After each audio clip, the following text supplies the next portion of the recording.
하나님께서 우리에게 또 신년주일을 허락하시고 또 신년주일에 하나님을 예배하는 예배자로 불러주셨는데요. 새해를 새롭게 시작하면서 우리 함께 예배하는 분들을 한번 바라보면서 새해 인사를 나누도록 하겠습니다. 새해 복 많이 받으십시오. 새해 복 많이 받으십시오. 네, 우리 이번에는 앞뒤에 계신 분들과 한번 인사할 때요. 새해 복 많이 누리십시오. 인사해 보겠습니다. 새해 복 많이 누리십시오. 2022년 이제 새해가 시작이 되었습니다. 신년주의를 보내면서 또 우리의 마음의 소원과 또 기도의 제목들이 있습니다. 하나님의 선한 인도하심과 은혜의 응답이 있기를 축복합니다. 송구 영신 예배 때도 한번 말씀을 드렸지만 우리의 마음의 소원을 주님의 뜻 안에서 이루어가는 것도 너무나 중요하고 우리가 기도해야 되는 제목이기도 하지만 그 이전에 하나님의 마음을 시원케 하는, 하나님의 마음을 기쁘게 하는 삶을 살아가면 좋겠다 말씀을 드렸습니다. 우리가 어떻게 그런 삶을 살아갈 수 있겠습니까? 그 시작과 마지막은 하나님의 사랑이라고 말할 수 있는 것이죠. 하나님이 얼마나 우리를 사랑하는가, 그 사랑을 받은 이로써 저도 하나님을 사랑합니다라고 하는 사랑의 관계, 그 교제 속에서 우리는 변화되어 갈 것입니다. 여러분 그렇지 않습니까? 서로 사랑하다 보면 얼굴이 좋아지고 밝아지고 변화되는 모습을 느끼는 것이죠. 신앙적인 측면에서 그것을 우리는 신앙의 성숙, 신앙의 성장, 신앙의 변화가 있다 이렇게 말할 수 있는 것인데요. 그 변화는 우리가 어떻게 할 수 있죠? 살아가는 삶의 자리에서 나타난 구체적인 행동을 보고 저 사람이 뭔가 바뀌었구나, 달라졌구나 라고 하는 것을 보게 되는 것입니다. 그런 맥락에서 2022년 교회의 표어가 무엇입니까? 말씀으로 세워가는 제자 공동체인데요. 여러분 한번 따라해 보시겠습니까? 말씀으로 세워가는 제자 공동체, 말씀으로 세워가는 제자 공동체. 여러분 긴 표현인데 그 중에 무엇이 핵심이라고 생각하시겠습니까? 성도님마다 조금의 포인트는 다를 수 있지만 저는 제자라고 하는 한 단어를 말씀드리고 싶습니다. 그런 의미에서 오늘 말씀의 제목이 무엇입니까? 제자입니까? 제자리입니까? 라고 하는 거예요. 얼핏 들어보면 언어 유희 같아 보이기도 하지만 읽고 묵상해 보면 무언가 울림이 우리 가운데 있습니다.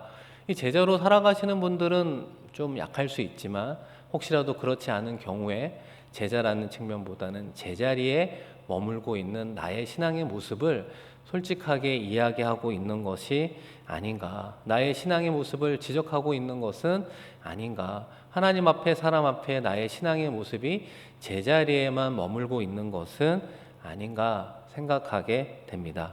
그래서 올 한 해는 우리의 신앙의 변화가 성도를 넘어서 제자로 그 발걸음을 떼는 한 해가 되었으면 좋겠습니다. 그런 의미에서 제자란 무엇인가 오늘 말씀을 통해서 살펴보려고 하는데요. 특별히 오늘 함께 읽은 초대교회 말씀의 내용들을 보시면 어떤 느낌이 좀 드시나요? 많은 사람들이 정적이라기보단 동적이라는 거예요. 움직이고 있죠. 역동적입니다. 그런데 그 역동적인 과정을 통해 주의 말씀이 전해지고 주의 말씀이 전해지는 곳에 그 말씀을 마음에 받고 돌아오는 이들이 많아졌노라고 이야기를 하고 있습니다.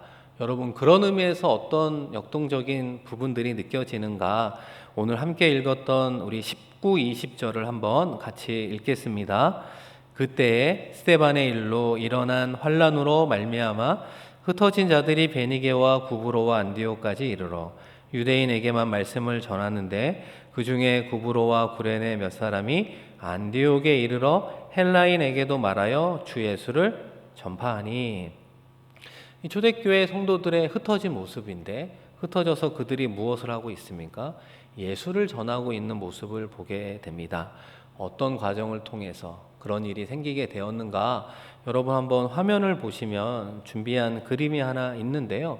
그 원인은 한 가지라고 이야기를 합니다. 스데반의 순교로부터 세 군데의 영향이 있었다라고 하잖아요. 하나는 가이사랴에, 또 하나는 다메섹에, 또 하나는 오늘 말씀의 장소인 수리아 안디옥에 영향을 미쳤다 말씀하고 있습니다. 여러분, 이 지도를 잘 보시면 이 지명과 관련된 또 어떤 인물들이 떠오르지 않습니까? 이 가이사랴에서는 어떤 일이 있습니까? 베드로 사도가 고넬료라고 하는 이탈리아죠. 이탈리아의 백부장을 만나서 복음을 전하는 놀라운 역사, 복음을 전하고 기도할 때 성령이 임하는 사건이 임하게 되고요. 여러분, 또 다메섹을 보면 누가 떠오릅니까? 사울이 예수 믿는 사람 잡으러 갔다가 부활의 주님을, 빛으로 임한 주님을 만나고 그가 회심하여 이방인의 사도가 되지 않았습니까? 그리고 오늘 수리아 안디옥에는 복음 듣는 자가 많아지다 보니까 예루살렘에서 바나바를 파송해서 교회 공동체를 든든히 하는 모습을 보게 되더라. 그래서 무엇을 제가 말씀드리고 싶은가? 하나님은 일하시는 분이라고 하는 거예요. 그죠? 하나님은 가만히 계시는 분이 아니라 일하시는 분이에요. 어떻게 일을 하십니까? 하나님의 종들을 통해, 하나님 나라의 일꾼들을 통해 하나님은 지금도 계속해서 일하고 있다라고 하는 것이죠. 그리고 그 일하는 모습이 어떻게 보여집니까? 그 변화가 보여지게 된다라고 하는 겁니다. 함께 읽었던 19, 20절 말씀에 보시면 그 당시에는 유대인에게만 복음을 전했는데 어떤 변화가 눈에 띕니까? 헬라인에게도 복음을 전하게 되었다라고 하는 거예요. 짧게 읽으면 넘어갈 수 있는 말씀이지만 복음이 점점 확대되어 가고 있구나라고 하는 것을 보게 되는 것이죠. 사도행전 1장 8절의 말씀처럼 성령이 임하시면 너희가 권능을 받고 예루살렘과 유대와 사마리아와 여러분 어디까지요? 땅 끝까지 이르러 내 증인이 되리라 라고 하신 그 약속의 말씀을 정말 주님의 제자들이 이루어가고 있구나라고 하는 것을 보게 돼요. 그러니까 하나님의 일하심의 공통점은 무엇이냐? 하나님의 약속을 이루신다는 거예요. 하나님의 말씀을 이루어 가신다. 그것이 하나님의 일하심의 공통점이요. 더 나아가 그것을 누구를 통해? 하나님의 사람을 통해서 하나님은 그것을 이루어 가시는 분입니다. 그 하나님이 얼마나 신실하신 분이겠습니까? 그렇기 때문에 약속을 붙잡고 우리도 살아갈 수 있습니다. 그렇다면 읽은 그 말씀처럼 안디옥에 전해진 복음은 얼마만큼 사람들에게 전해지게 되었습니까? 여러분 21절 말씀에 보시면 주의 손이 그들과 함께 하심에 수많은 사람들이 믿고 주께 돌아오더라. 아멘. 저는 이 짧은 이 말씀을 보면서 그런 생각을 하게 됩니다. 하나님이 가장 기뻐하는 것이 복음이 전해지고 예수는 그리스도임을 받아들이고 하나님의 자녀가 되는 걸 가장 기뻐하지 않겠습니까? 그런데 그 일조차도 앞부분에 보면 누가 함께 해야지 가능하다고 이야기하죠. 주의 손이 함께 할 때 그 복음의 역사도 이루어지더라. 이 주의 손이라고 하는 것은 케이르라고 하는 단어인데요. 하나님의 능력을 이야기하는 것이죠. 하나님의 능력이 복음 전도자와 함께 할 때 복음의 놀라운 역사가 일어나게 되더라. 우리가 이것을 우리의 삶에 한번 적용해 보면 좋겠습니다. 올 한 해 앞서도 말씀드린 여러분의 꿈꾸는 것들이 많잖아요. 마음의 소원, 비전과 기도의 제목들이 있습니다. 그것이 어떻게 이루어질 수 있을까요? 주의 손 아래 있을 때, 하나님의 능력이 함께 할 때 이루어지게 되는 것이죠. 그런데 주의 복음조차도 하나님이 함께 할 때 이루어진다면 우리의 마음의 소원도 어떻게 주의 손이 함께 할 수 있을까? 하나님의 능력의 손이 우리와 어떻게 함께 할 수 있을까?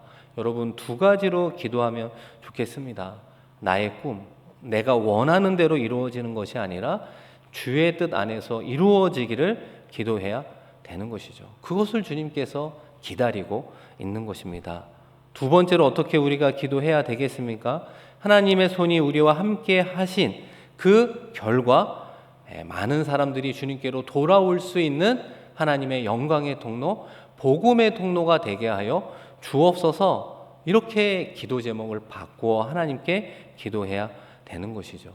그런 의미에서 주의 능력의 손이요, 여러분의 삶의 자리에서 기도하는 많은 기도의 제목과 그 응답에 함께 하기를 축복합니다. 여러분, 말씀을 우리가 보면서 스데반의 순교라고 하는 원인으로부터 시작이 되었다고 하잖아요. 초대교회의 큰 박해의 영향과 또 우리가 지금 코로나 3년 차를 보내는 공통점이 하나 있는 것 같고 또 차이점도 있어 보입니다. 여러분, 공통점은 무엇입니까? 모이기보다는 흩어지게 만들었습니다. 그러다 보니까 말씀 속의 사람들도 흩어져 이방 땅으로 간 것이 아니겠습니까? 그런데 여러분, 차이점은 무엇이 있겠습니까? 그들은 흩어지면서 복음을 증거하고 심지어 이방 땅에 교회를 세우는 놀라운 역사가 이루어졌는데, 우리는 모이는 교회에서 흩어진 교회로 경험을 하게 되었는데, 그 흩어진 자리에서 우리는 얼마나 하나님의 자녀로, 이 하나님의 성도로 잘 살아가고 있습니까?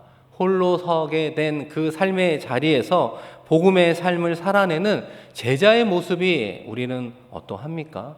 그런 관점에서 생각해 보면 부족하다라고 하는 것을 느끼지 않습니까?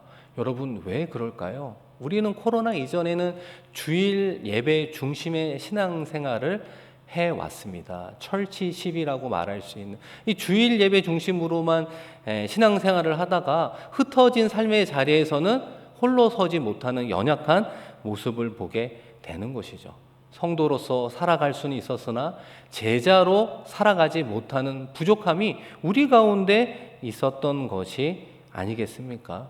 그 모습을 우리가 발견하게 된 것이죠. 그래서 여러분, 올해 교회의 표어가 말씀으로 세워가는 제자 공동체, 그것이 바로 시작점이 되었습니다. 그렇다면 우리가 성도를 넘어 제자로서의 신앙의 성숙을 어떻게 이루어 갈까요? 여러분, 한 가지 과정을 좀 거쳐야 된다라는 생각을 하게 되는데요. 여러분, 그것이 무엇이냐? 이 안디옥 교회가 든든히 세워져 갈 수 있도록 예루살렘 교회에서 바나바라고 하는 훌륭한 분을 파견하게 됩니다. 가보니까 너무나 많이 사람들이 생기니까 신도들이 바나바도 다소에 가서 사울을 데리고 함께 동역하게 되었습니다. 그 부분이 우리 25, 26절인데요. 한번 같이 읽어보겠습니다. 바나바가 사울을 찾으러 다소에 가서 만남에 안디옥에 데리고 와서 둘이 교회에 1년간 모여 있어 큰 무리를 가르쳤고, 제자들이 안디옥에서 비로소 그리스도인이라 일컬음을 받게 되었더라. 아멘. 여러분, 말씀 가운데 특별히 무엇이 여러분의 눈에 띕니까? 여러 가지가 있을 수 있지만 저는 1년간이라고 하는 한 단어입니다. 특히 이 간이라고 하는 것은 전체의, 그 다음에 온, 호울이라고 하는 뜻을 가지고 있는 것이죠. 그러니까 바나바와 사울이 1년 전체로 안디옥 교회 성도들을 가르쳤다라고 하는 것이죠. 그러니까 우리 교회로 적용해 보면 이렇게 표현할 수 있습니다. 성도 여러분, 2022년 한 해는 방학이 없습니다. 이렇게 표현할 수 있는 것이죠. 1월 1일부터 12월 31일까지 쉼 없이 달려야 됩니다. 이런 의미라고 말할 수 있습니다. 제가 이 말씀을 준비하다가 그런 생각이 들었는데요. 이번에 새로 부임하신 우리 목사님 계시잖아요. 우리 두 분 목사님하고, 그러니까 목사님들하고 이제 회의하면서 우리 교회 사이클을 설명해 줬거든요. 우리 교회는 1월부터 5월 중순까지가 제일 바쁩니다. 그래서 5월 중순까지만 잘 버티시면 한두 달의 방학이 우리를 기다릴 겁니다. 이런 이야기를 했는데 죄송합니다.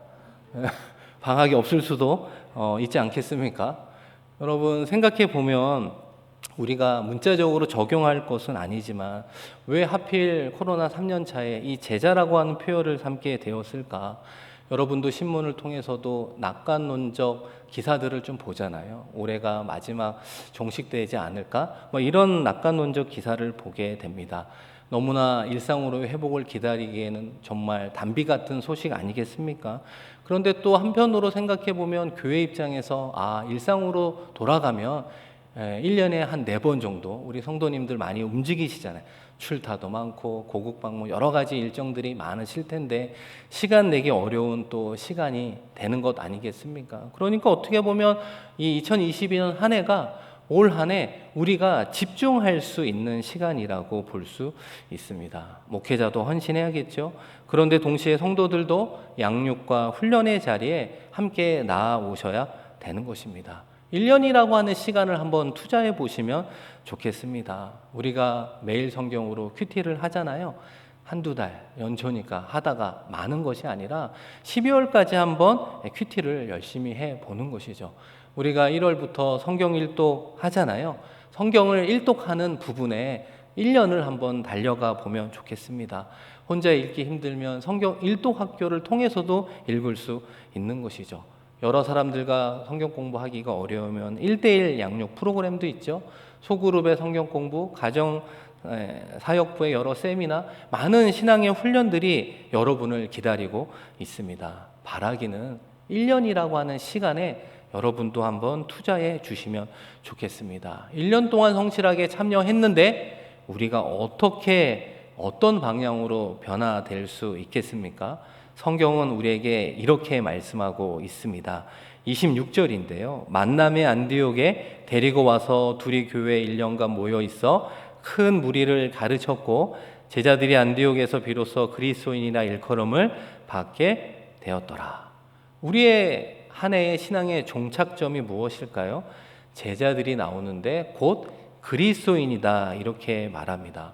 여러분, 혹시 우리 교회 표어가 담겨 있는 이 현수막 잘 보시면 이 말씀 중에 굵게 다른 색으로 표현되어 있는 게 두 단어가 있습니다. 여러분 보이시나요? 한 단어가 뭐죠? 제자들. 그리고 또 한 단어는 그리스도인. 그러니까 제자는 곧 그리스도인이다, 제자 공동체는 그리스도인 공동체다라고 하는 것입니다. 그런데 여기서 한 가지 우리가 무엇을 기억해야 되는가? 이 그리스도인이라고 하는 것은 영어로는 크리스찬이잖아요. 안디옥에서 최초로 생겼어요. 신약 성경의 첫 번째 이 그리스도인이라는 신앙의 정체성을 보여주었습니다. 이 안디옥이라고 하는 도시는 부자들의 도시죠. 인구 비율로 얘기하면 로마 사람이 예를 들어 30%, 노예들이 한 70% 이렇게 이루어져 있었습니다. 그러니까 부자들이 모여 사는 곳이었습니다. 그런데 왜 이 당시에 안디옥의 성도들이 그리스도인이라고 하는 이름을 받게 되었습니까? 이 로마 사람들은 공통적으로 어떤 고백을 하냐면 가이사가 주님입니다라고 하는 것을 고백해요. 이 가이사가 뭐예요? 로마 황제의 칭호 아니겠습니까? 로마 황제를 다 가이사라고 이야기하거든요. 가이사가 주님입니다라고 고백하는 그 안디옥의 도시 속에 예수의 복음을 들었던 사람들이 그 고백이 바뀌었다는 거예요. 가이사가 주님이 아니라 예수님이 우리의 주님입니다 라고 하는 고백을 하게 되었다는 거예요. 그러니까 안디옥의 사람들이 이상한 시선으로 바라보았던 것 아닙니까? 저런 고백을 하고서는 살 수 없을 텐데, 경제적으로나 정치적으로나 사회적으로나 핍박을 받을 수밖에 없을 텐데 어떻게 저런 고백을 할 수 있을까 신기하게 여기며 그들을 그리스도에 속한 사람, 그리스도인이라고 이야기하고 있습니다. 사랑하는 성도 여러분, 지금 살아가고 있는 이 시대에 그 로마의 황제 가이사는 없지만 여러분에게 가장 중요하게 여기는 것 하나가 무엇입니까? 우리가 만몬이라고 말하는 물질 아니겠습니까? 혹시라도 여러분은 물질을 나의 주님으로 섬기며 살아가고 있지는 않습니까? 그런데 어떤 사람을 그리스도인이라고 얘기하느냐? 물질이 내 인생의 최우선이 아니라 예수님이 내 인생의 1번입니다. 첫 번째입니다. 주님입니다 라고 고백하는 삶을 살아낼 때 사람들이 우리를 보고 그리스도인이라고 이야기를 하는 것입니다. 여러분, 그렇습니다. 안디옥 교회 성도들이 신자들을 보고 그리스도인이라고 이야기를 한 게 아니라는 거예요. 안디옥에 살고 있는 안 믿는 사람들이 그들을 보고 그리스도인이라고 불렀던 것입니다. 그러니까 이거를 좀 구분해서 표현하면 이런 거죠. 안디옥의 그리스도인은 타칭 그리스도인이라고 말할 수 있습니다. 이 용어를 좀 정리하면 이런 거죠. 우리의 신앙은 사실은 성도죠. 예수 그리스도를 구주로 고백한 그게 성도 아닙니까? 이 성도와 이 제자 사이를 우리는 어느 지점을 지나가고 있을 것입니다. 우리가 다른 용어로 이야기해 본다면 자칭 그리스도인, 성도로부터 타칭 그리스도인, 제자라고 하는 이 사이를 동시에 지나가고 있는 것입니다. 여러분, 자칭 그리스도인은 누굴까요? 다른 사람을 나를 구별된 그리스도인이라고 얘기하지 않을 수 있죠. 내가 그리스도인일 뿐입니다. 자칭 그리스도인은 그렇다는 거예요.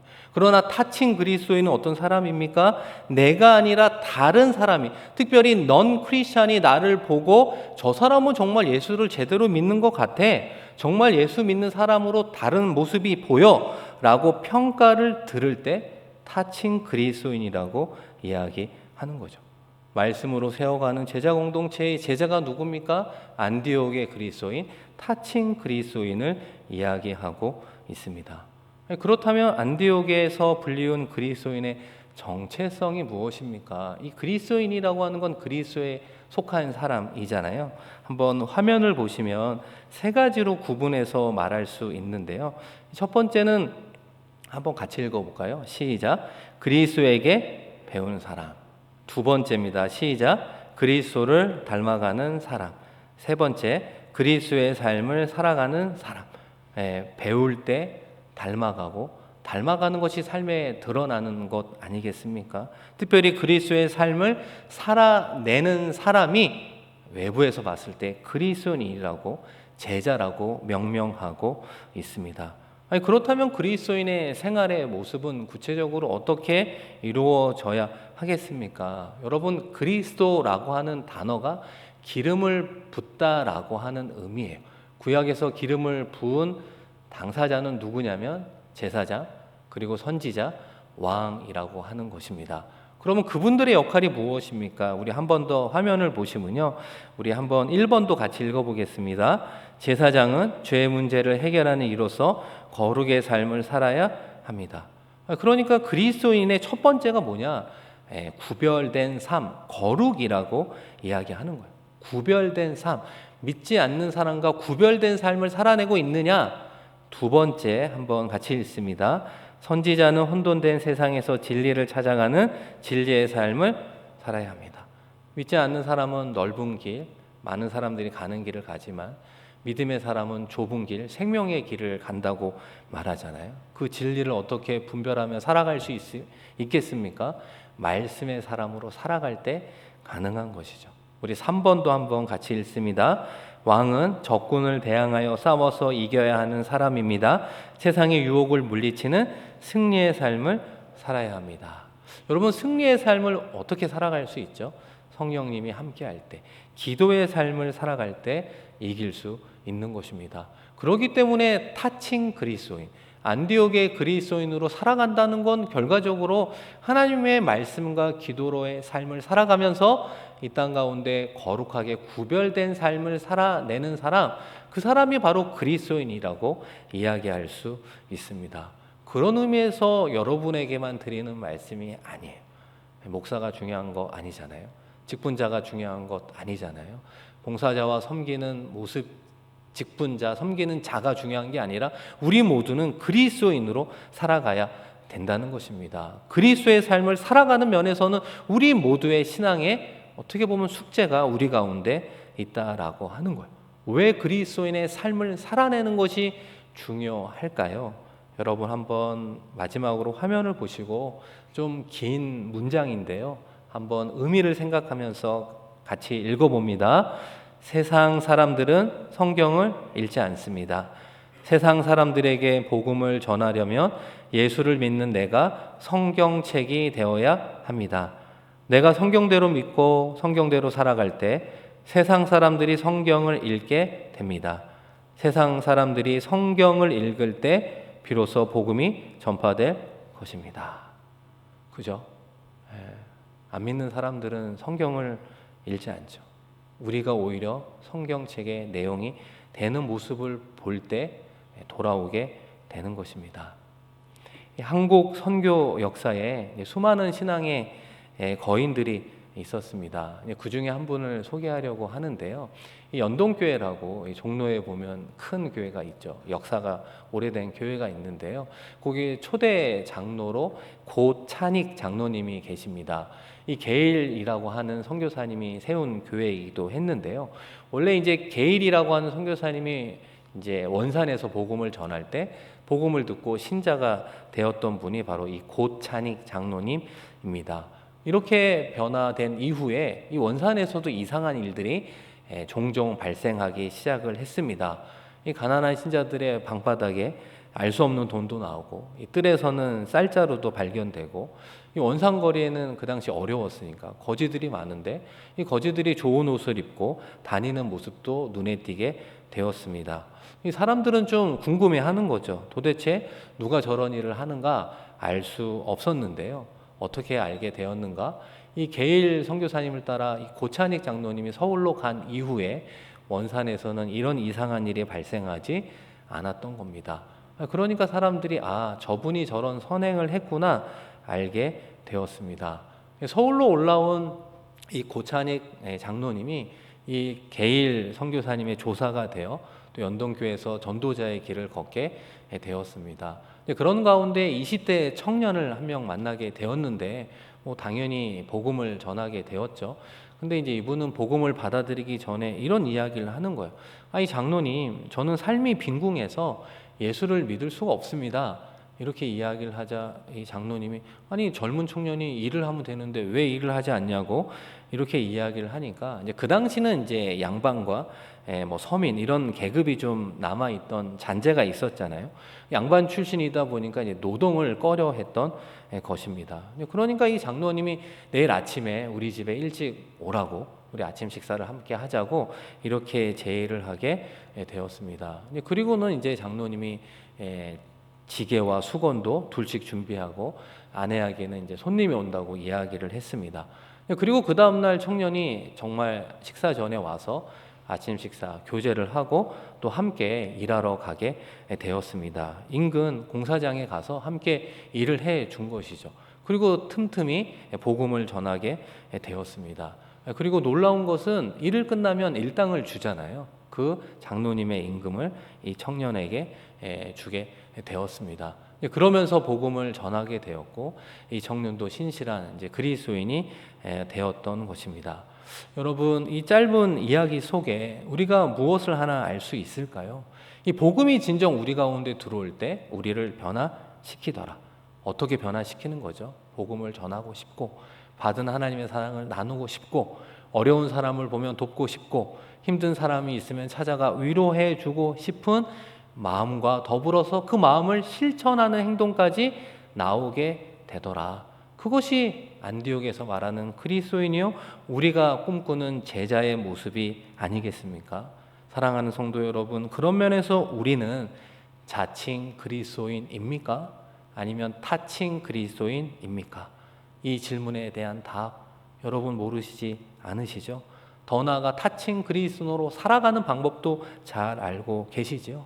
바라기는 올 한 해 삶의 터전에서 우리가 섬기는 교회가 아니라 삶의 터전에서 제자리에 머무는 성도가 아니라 자칭 그리스도인으로 머무는 우리의 삶이 아니라 타칭 그리스도인 온전한 제자의 삶을 살아내는 저와 여러분의 복된 삶이 되기를 주님의 이름으로 간절히 축원드립니다.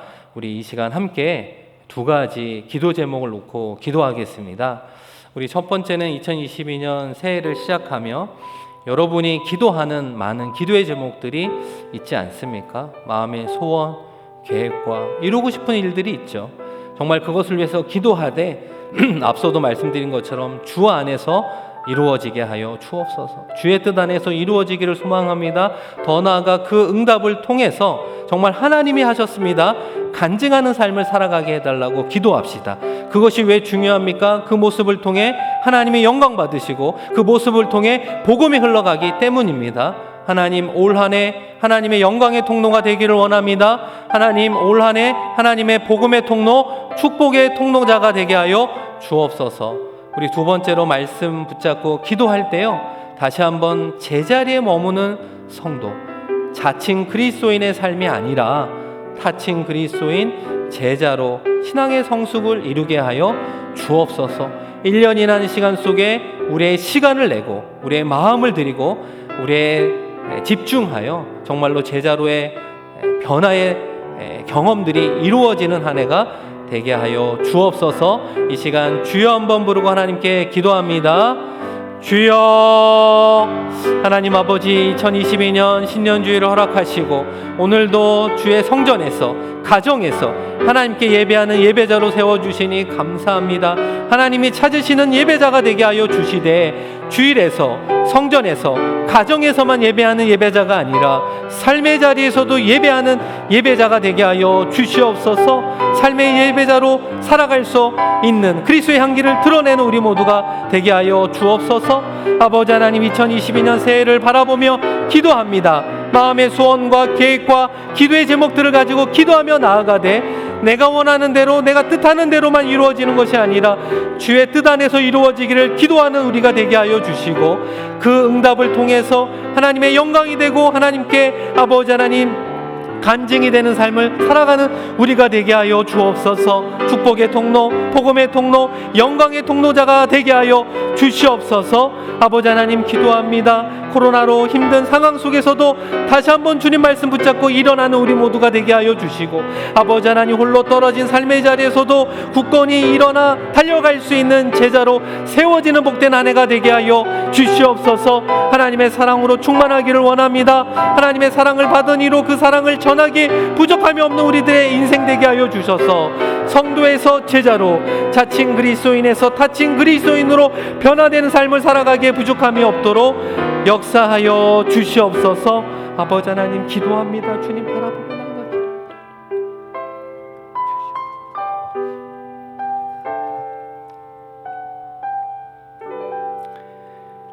하나님 아버지, 신년주의를 허락하여 주셔서 예배 현장과 가정에서 하나님을 예배하는 예배자로 세워주시니 고맙고 감사합니다. 아버지 하나님, 주일에만 예배하고 주의 전에서만 예배하는 것이 아니라 삶의 자리에서도 예배자로 성공하는 우리의 삶이 되게 하여 주시옵소서. 코로나 3년차 시간을 보내며 너무나 어렵고 힘든 시간입니다.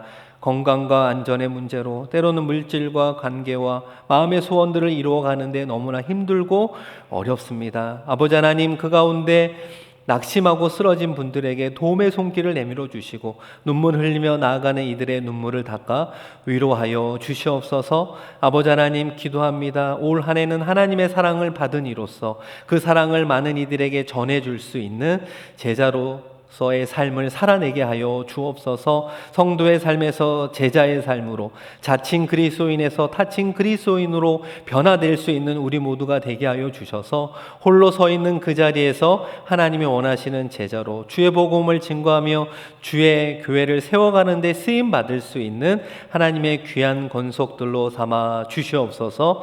감사드리며 귀하신 예수 그리스도의 이름으로 축복하며 기도드립니다.